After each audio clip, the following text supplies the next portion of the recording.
You're listening to the Blood, Sweat, and Business podcast, featuring real business owners telling real stories about their real business experiences. Here are your hosts, John Chiappetta and Eric Jorn. Okay. All right. Well, thank you, listener, coming back to another episode of Blood, Sweat, and Business. Today's guest is Greg Milligan with Habitat for Humanity. In the spirit of the holiday season, we would like to highlight a not-for-profit entity. So, Greg, if you would give us a little bit of background on maybe how you got Habitat started and what it all does for people. Sure. Yeah, I'm with Habitat for Humanity of Kenosha, which encompasses all of Kenosha County. We've been a Habitat affiliate since June of 2012. Prior to that, we went through an affiliation process with Habitat International, and that process is a 13-step process where they sign off on all documents and processes and procedures, and it took us about 18 months to get through that process. The last step in the process is actually registering as a corporation within the state of Wisconsin. And so we've been around actively doing things since June of 2012. We built our first home about a year and a half later after we raised enough funds to do that. Just one quick note, Habitat affiliates locally do not receive any money from Habitat International. It all has to be raised locally. Matter of fact, it's even more challenging than that. We tithe a certain percentage of our income that we raise back to Habitat to support the international organization. To date, we've built 15 homes. We've got homeowners in those homes. We currently have 4 homes under construction. 2 of them will be completed in the spring. The next 2 will be completed probably in the fall, and we'll be starting 2 more next year. Wow. I've been with Habitat right from the beginning. I was on the steering committee to set up the affiliate initially, and I've been the treasurer, the lion's share of the time since 2012. I'm currently the board president and still acting treasurer. So how did you get into your head that you wanted to start this affiliate? What was your experience with Habitat prior to? You're aware of it and what they do with Jimmy Carter being involved. They get a lot of pretty good press, and the Milwaukee affiliate has the Brewers and the Bucks involved with them. So you get a fair amount of press, and it's something you can really do to affect people's lives. You know, our goal is to put people in quality housing. The majority of our clients, a lot of them are single ladies with children. And their current housing situation generally is not very good. We have an application process that people go through to apply for being a homeowner with us, and we evaluate things like their financial position and any outstanding debts they have. We go to their home and do an on-site evaluation to verify their current living conditions. One thing that a lot of people don't understand is that they think that Habitat, we build a house and we give it to the person. Well, those people, first of all, they have to put in 250 hours of sweat equity as part of the construction process. They can either do that working in our office, taking online classes, and we conduct classes in basic home maintenance, finances, help them get their finances in order. Wow. And then we sell them the home at a 0% mortgage interest. So that's the big benefit, especially now as mortgage interest rates are 6 or 7% or whatever they're up to these days. That can make a huge difference. And they have income qualifications as well to become a homeowner. They have to be between 30 and 80% of the local average income in the community. And that's pretty much it. Okay. That seems to be a pretty interesting ordeal probably to get somebody qualified, and it seems pretty in depth. I think more so than what most probably would probably even understand it to be. I didn't realize they actually even sold the house back to them though. Yeah, that I did not know. I was under the impression that you just you gave them the house and you walked away. But yeah. I mean, I guess that would require a lot of fundraising for sure. One of the questions I had though is, when you guys are actually building a home, obviously you have to probably go through everything that anybody else would have to go through to build a house. So you're going through, permits, and you have to have somebody come in and make sure that you're doing everything. An inspector comes in and all that kind of good stuff. Right. Is everybody building a house that's participating? Now you talked about the sweat equity of the person whose house is going to be. Is everybody building a house? Is that volunteer, or are you using some subs? How does that work? Yeah, we try to do as much work with volunteers, and we have a core group which we call our Carpenters Club, and it's about 7 of us that volunteer on a regular basis.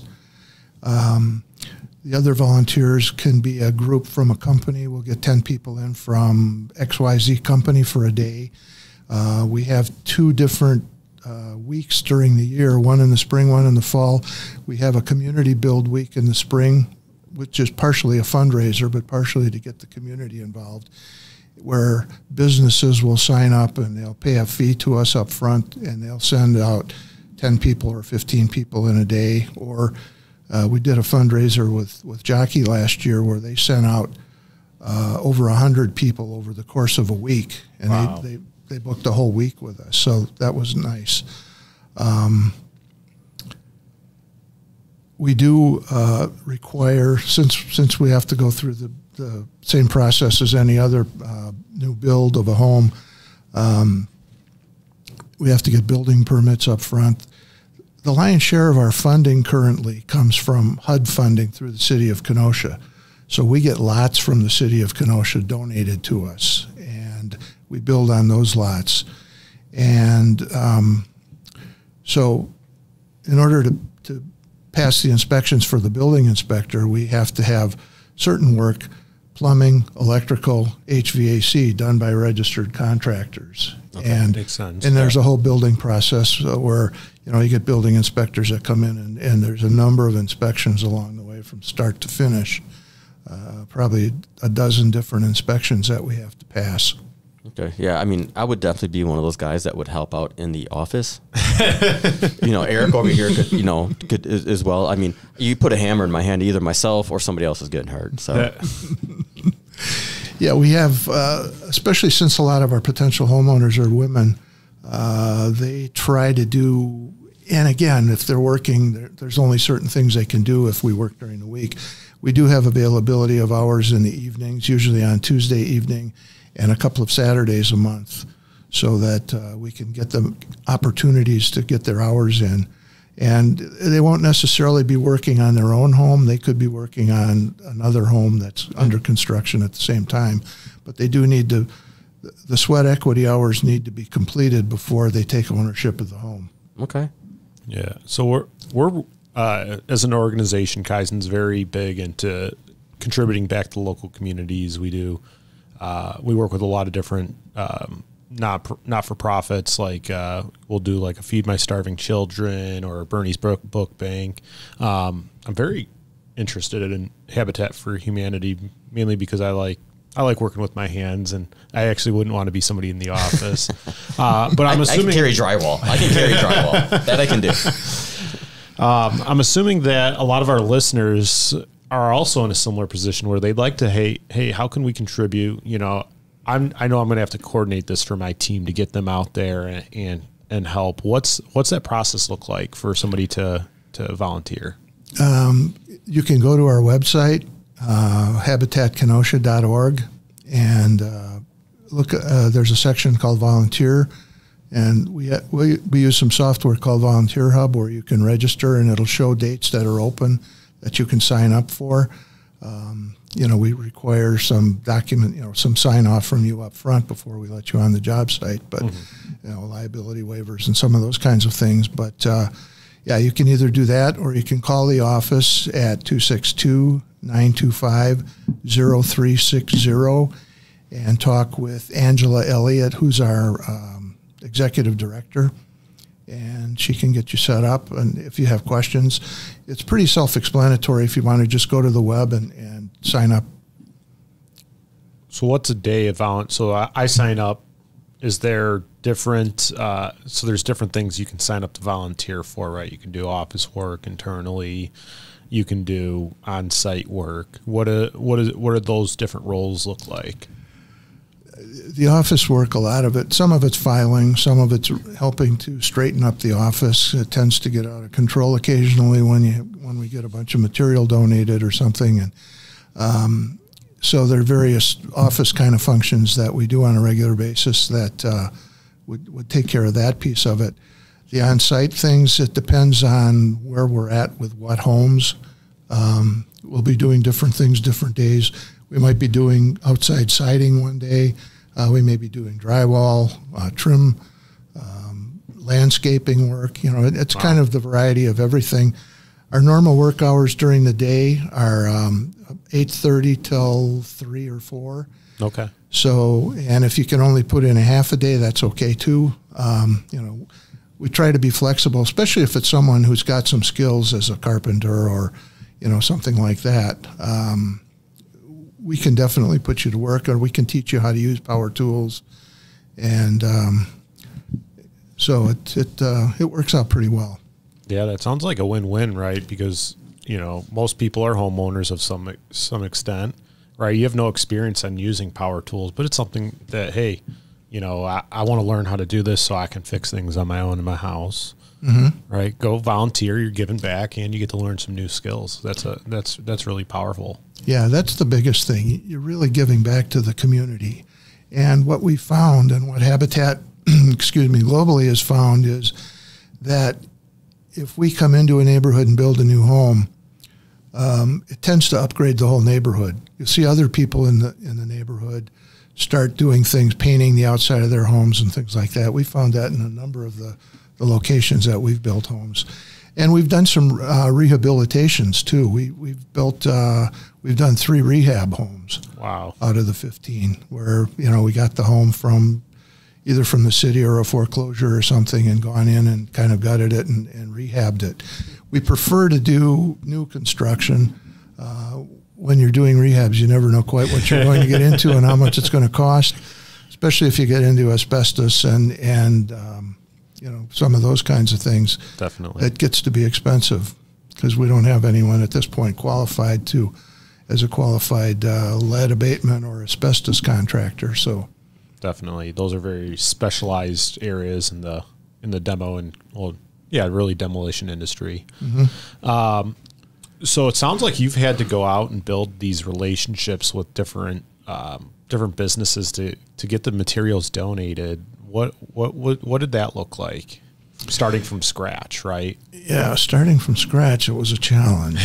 Even though you have the name Habitat for Humanity behind you, it kind of gets you an entree into the door. Yep. And, you know, we still end up paying for a lot of the materials and things. We've had roofing materials and roofing labor donated. Mm-hmm. A couple of weeks ago, we had a company that was doing some construction on a hotel in the area. They donated their framing guys to us for a day, and they set roof trusses on a house that we were building and a garage. Oh, wow. Which helped us a lot because it was a very complicated roof structure, which was beyond what we normally do. So, you know, we've had that. We've had material donations, particularly flooring, carpeting, things like that. Mitchell Carpet in Kenosha has been we've had a real good relationship with them over the years. That's great. And they've donated a lot of material.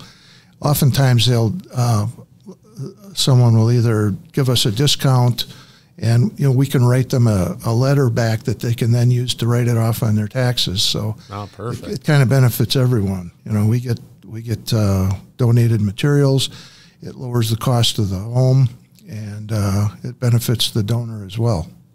Absolutely. That's great. So, you know, it sounds like if you don't have the time to be involved, right, and you're in a position where you can acquire these materials for building, you know, donate, or, you know, sell it at a reduced rate to help, not just help that organization, but help, you know, that person that's in need get a home. That's great. Right. one other program that we have that's out there, that's been out there for some time, is you can donate your car. If you've got an old car you want to donate, you can donate that. We've got a Cars for Homes program, and it's administered by Habitat International, but we get the lion's share of those funds back to us as an affiliate. Oh, that's great. That's so great. it's nice. We've had a number of cars donated over the years, probably a dozen or more. Wow. Oh, okay.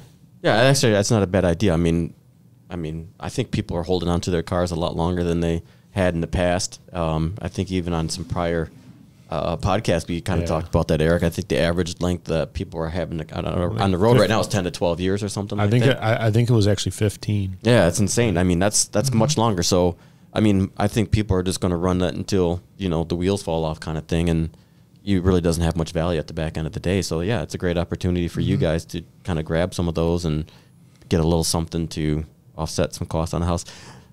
With the houses, and you guys are using volunteers and you're coordinating everybody to come in, does it elongate the process of building that house quite a bit? It does. Again, depending on what time of the year, the summertime, obviously we do better.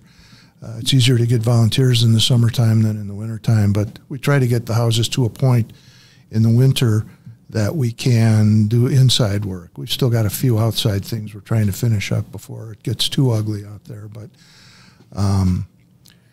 so the time that it's taken us to build homes is anywhere from a year and a half on the long end.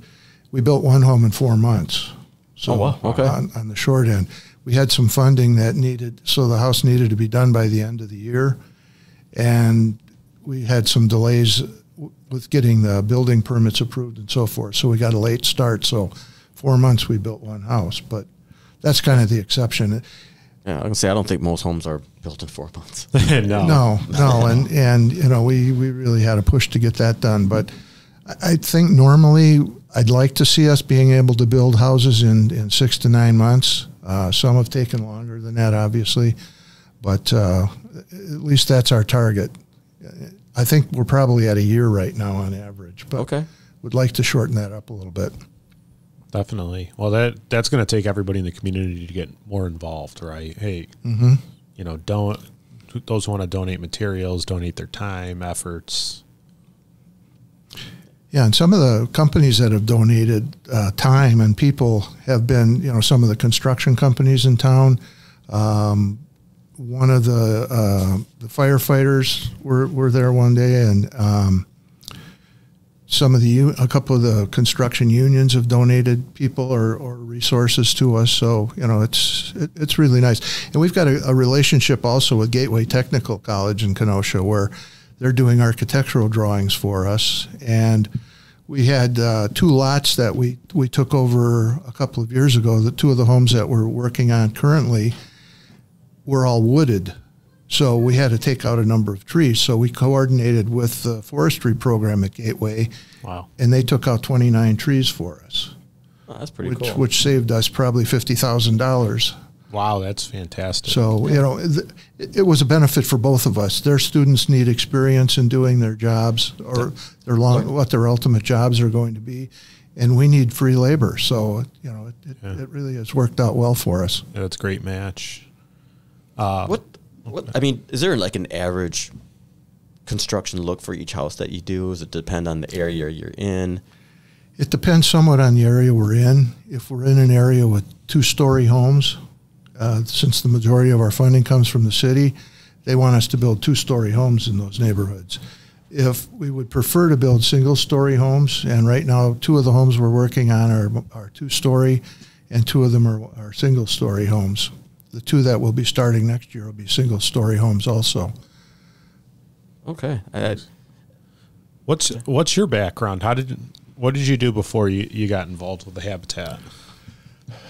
Well, I was a supply chain guy. Okay. Procurement, international sourcing. I spent 10 years as a consultant for a number of different companies in secure sourcing. And the last couple of years before I retired, I actually worked for Expedia, the travel guys. Mm-hmm. I was doing a consulting project there for 2 years. and they made me an offer I couldn't refuse. So the last 2 years I worked for Expedia. But so I import, export, everything around supply chain. I've been mostly in the high tech industries. Definitely, the telecom industry primarily were where I worked. Although my consulting gigs were anything from Navistar to Kraft Foods to Expedia. So a little bit of everything. Oh, Chrysler too. I had a project with Chrysler. That's some great exposure and really a great skill set for what you're trying to do, right?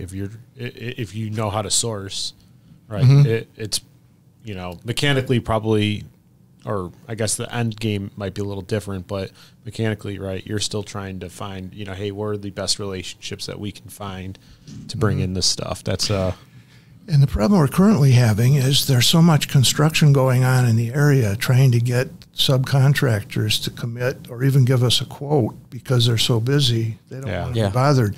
They're building, 12 apartment buildings over here, and they really want to spend time with us building one home. So we do have a number of primarily smaller local subcontractors that we use, and they've done a real good job for us, a plumber, electrician. And our site manager currently is Tom Neeson, and he was an instructor at Gateway for 25 years before he retired, and he instructed in HVAC and building codes and things like that. So Tom has been doing, on the last few houses, has been doing our HVAC work for us. So it saves us some money, and it's worked out really well. Well, that's kind of an interesting thought, Eric. I was thinking, as Greg was talking, I was also thinking that, we talk a lot about labor shortage. Yeah. And, I would assume the construction industry is going through that same, hiccup. They're looking for people to work, which ultimately affects what you're trying to achieve as well. Yeah, the average age of the people in the building trades is like 56 years old right now. Wow.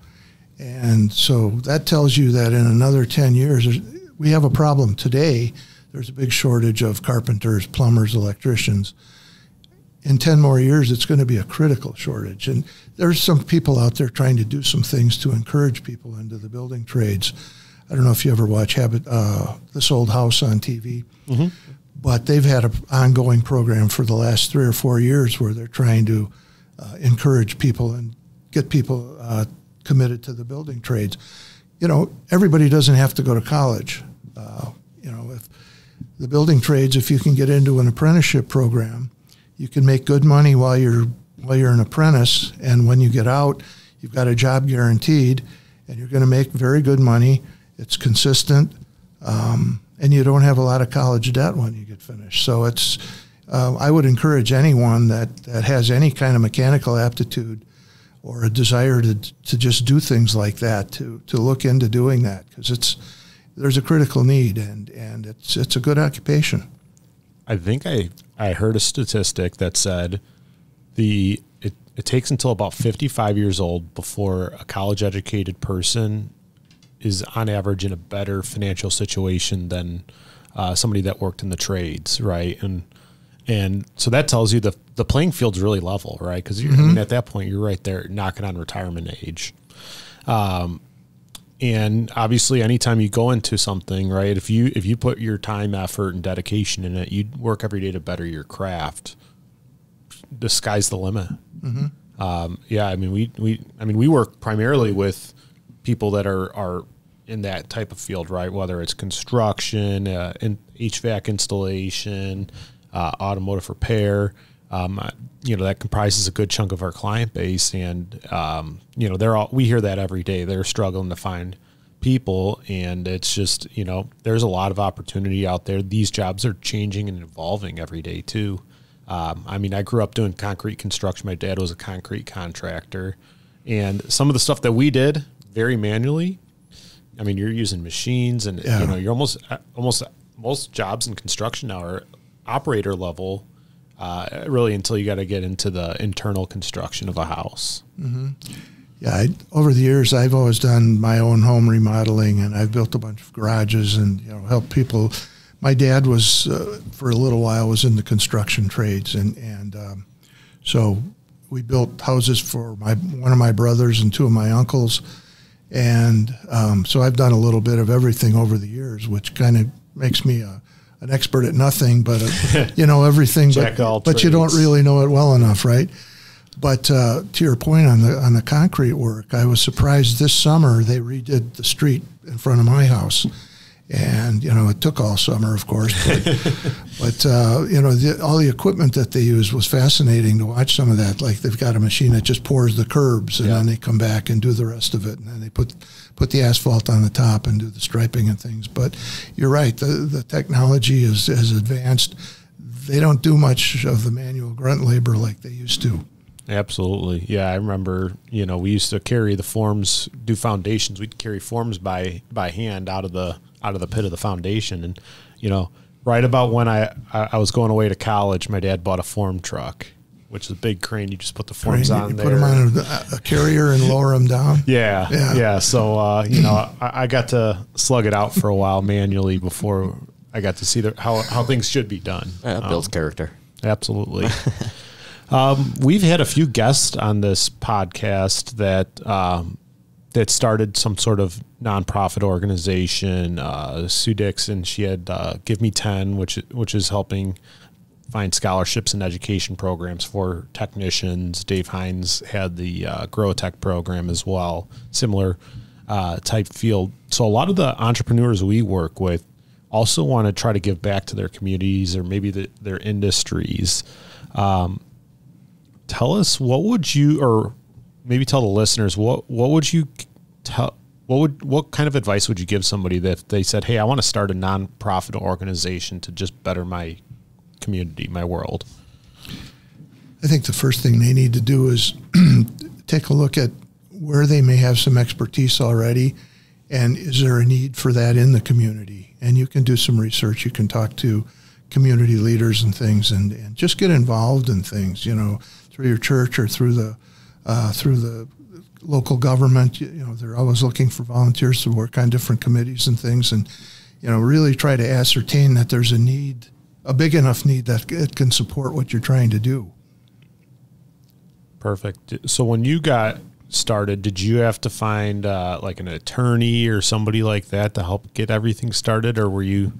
Yeah, we had a steering committee, and there were 7 of us, I think, on the steering committee. One person was an attorney, and as it turns out, it was a guy that I grew up with that I hadn't seen in 10 years, and so we reconnected. We had a couple of realtors on there. We had one person that was a banker, myself. So yeah, it was kind of a cross section of people, including an attorney. That sounds like a team that you need to build and develop houses, right? You got everything you need. Yep. Okay. So who kind of, it just seems like such a complicated process to get something like this going and to really build it. Did Habitat for Humanity give you a lot of resources and like the path? Did they say, here's, and you talked about the 12-step process, right? And they gave you this guide and they said step 1, step 2, all the way up to step 12. Mm-hmm. So you just followed that. They laid that out very nice. And yeah, they laid it out. Now we had to create individual documents like everything that a normal corporation would have to have. Yep. And then they'd have to sign off on each step along the way. But Habitat International just has an enormous wealth of information available. You log in. We each have a My Habitat account, and you go in there. And the hardest thing, though, is trying to find what you're looking for because there's so much information available. Now, they've streamlined it a bit in the last couple of years, but it's still, if you want to go in and look up mortgages, how do we start a mortgage? There's 400 items on there, and how do I do that? Yeah. And so, but we've just recently decided that we're going to use Habitat is just in the process of setting up a template with some software and a consulting company to help create mortgages.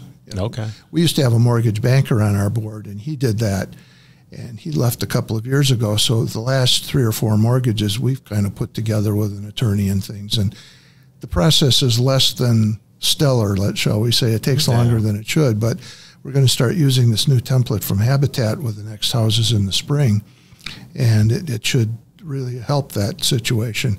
Also, like mortgage payments and escrow payments and insurance coverage and taxes and all of that, we've always done that. Just in the last 6 months, or really just since October, we transitioned that whole process over to Johnson Bank, and they're going to be doing it for us as a donation.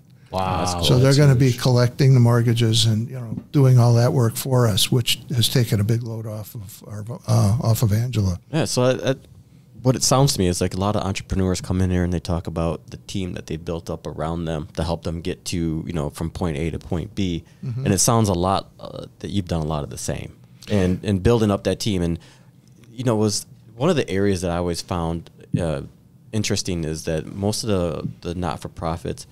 It always seems to be on the financial end. Their books are not in order or something like that. And there seems to be that issue where that's not getting taken care of. And, well, maybe that's just because they're coming to us and that's what I see. But I see that as an area where, it can fail. But like I said, though, I think that it's important that if, one of our listeners out there is looking to do some not-for-profit work is building a team around you. I think even when you said the steering committee, the cross-section of people was interesting. Mm-hmm. Yeah, and when we first got started, we didn't have a lot of income coming in. I was the treasurer, so I was taking the money in, writing the checks, for the expenses and so forth, and kind of learning it along the way. And once we got to a certain point, we brought your firm on board to do do all of our accounting, and Ben does a really good job with that now.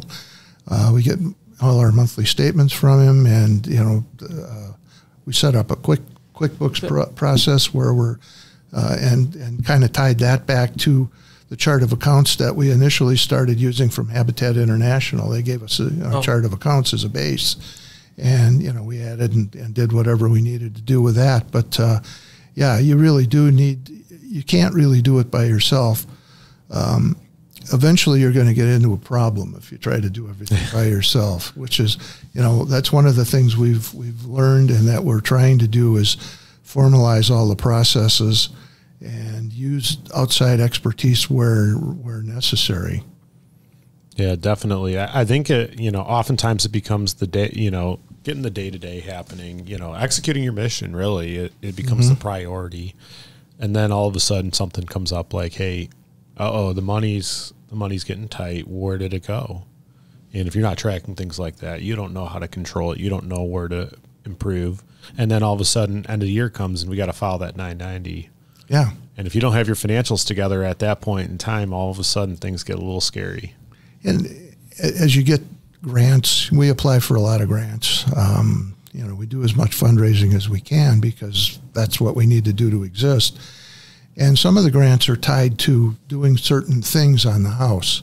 We've gotten a grant from Simpsons, who makes strong ties and things. Yeah, that we have one house we're working on that has to be a Simpson strong tie certified house. So we get $5,000 from them, but we have to put extra money into the construction of the home and verify things as we go through the process. So things like that, you've got to be able to keep track of all of that and report back to them. Or if somebody donates money that they want you to use for tools, for example, you got to make sure you buy tools with those, or you can get into trouble. Yeah. Wow. Yeah, definitely. I mean, organization, clean financial reporting sounds very important then. It is. And just one more shout out, Milwaukee Tool. We work with them, and they've donated a lot of money in tools. We had someone broke into our trailer, our construction trailer, about a year ago, and stole a lot of our tools. And we were looking to raise money to replace the tools. Milwaukee Tools sent us a whole pallet of tools. Nail guns. Yeah, that's really awesome. All battery operated tools, and they've been very, very good to us. And I think Habitat in general. I know the affiliates in Milwaukee and Madison and some of the other ones, Fox Valley, around the state, have gotten a lot of donations from Milwaukee Tool. They seem to be a real community or local-oriented company that tries to do what's right, and they've really supported us well. Definitely. I actually know a few contractors that have done a lot of work with Milwaukee and helping facilitate things like that. And it's it's a great organization, and hey, they make great tools too. Yeah. On top of that. Not inexpensive, but great tools. Yeah. Because I bought a lot of them myself, and I'm going, oh, really? They want that much money for that? Yeah, that's what goes around comes around, right?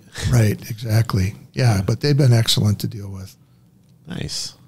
Yeah, I think about that whole side of kind of just getting to know Greg a little bit and going out and kind of getting into the community. I think there's a little bit of a special trait to being able to do that, and I think your background lent you to being able to do that. But I think anybody out there trying to better this community and trying to better something for somebody, I give warm kudos to that person. So honestly, I think, from my perspective, I would like to do more, and I think I'm sure Eric would as well, and I think Kaizen as a whole enjoys doing that kind of stuff. For me, with Habitat, I would be limited. I could be outside though. I could do landscaping. That's about where I'm good, man. That's about where I'm good. I can landscape. I'll sign you up, John. There you go. You can sign me up for landscaping. But yeah, inside the house, yeah, I'm hurting somebody or myself pretty good. So. That's funny. But one of the questions actually, as we're getting back to the homes, and I know that you said that you guys have built 15 homes, was it that you said? And then you sold it back to them, and then they pay on the mortgage. Of those 15 homes, are all the same people still in those homes?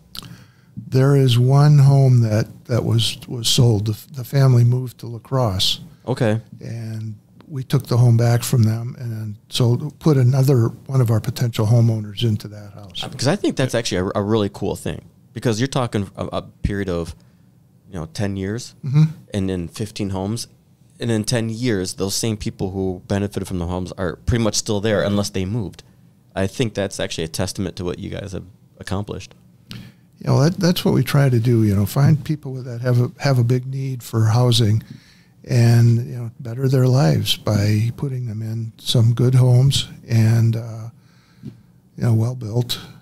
We keep increasing, as Habitat does, increasing our the quality of the homes that we're building. They're all 2x6 exterior walls. Wow. We get into the next stage is caulking and making these really tight homes.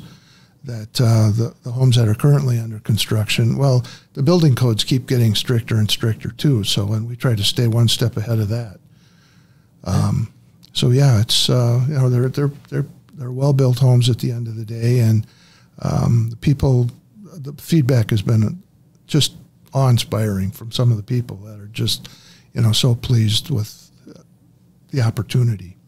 Absolutely. So when somebody has a home with Habitat and they go to the family that moved, are they required to sell it back to Habitat, or? That was written into some of our earlier mortgages, but we're not allowed to do that anymore. So, oh, okay. Well, because I mean, it makes sense, right? The rules have changed, but yeah, we would still talk to them and see if we could work something out, but they're not required any longer to sell them back to us. Got it. Yeah, I think I wish they would continue that, because I think that's pretty powerful, or at least having the right of first refusal. Right, they have to. That's what we had, right? And the mortgage payments that they pay on these houses sometimes don't equate over 30 years. Don't equate to the price that it cost us to build a house. With the last couple of years, building costs have gone through the roof. We used to be able to build a house for just over $100,000, $110,000. The current model is about $180,000. So you can see how much things have cost have increased. But the mortgage payment is tailored to not more than 30% of their monthly income. So the difference between what that is and what we paid for what it costs us to build the house, we put a silent second mortgage on the house. So if they do want to sell the house, they have to pay that off. And that goes away after 20 years. If they own the home for 20 years, the silent second mortgage goes away. And it's a sliding scale that starts at year 10, and it's a tenth of it, goes away or 10% of it goes away every year. Oh, that's interesting. Yeah. Just to cover ourselves for the money that we've invested and with the city. Absolutely. So $180,000 to build a house on average. What are the specs of that house? We're trying to get to a point where we'd like to build three bedroom, 1.5 bath, 1-story homes, but that's not always the footprint. Yeah. The two-story homes that we're building right now, one of them's a 4-bedroom home and one of them's a 5-bedroom home because the families have a lot of kids. Mm-hmm.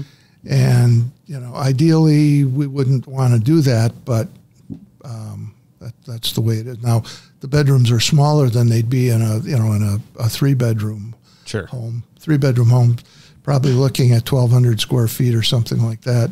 Okay.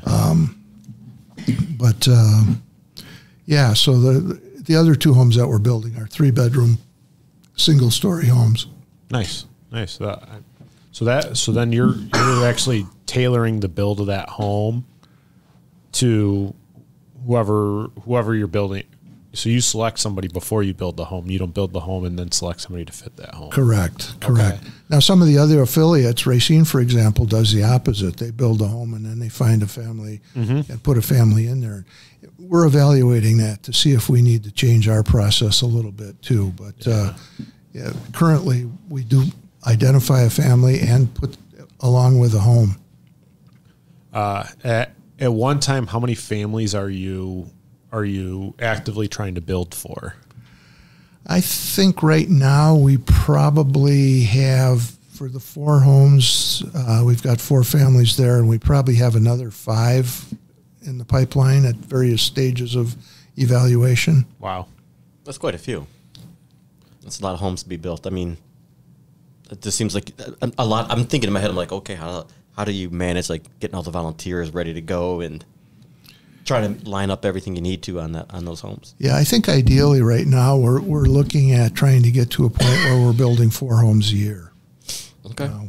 As we grow, Racine is currently building 4 homes a year, although they're in the process of expanding and getting that up to 6 homes a year. Wow.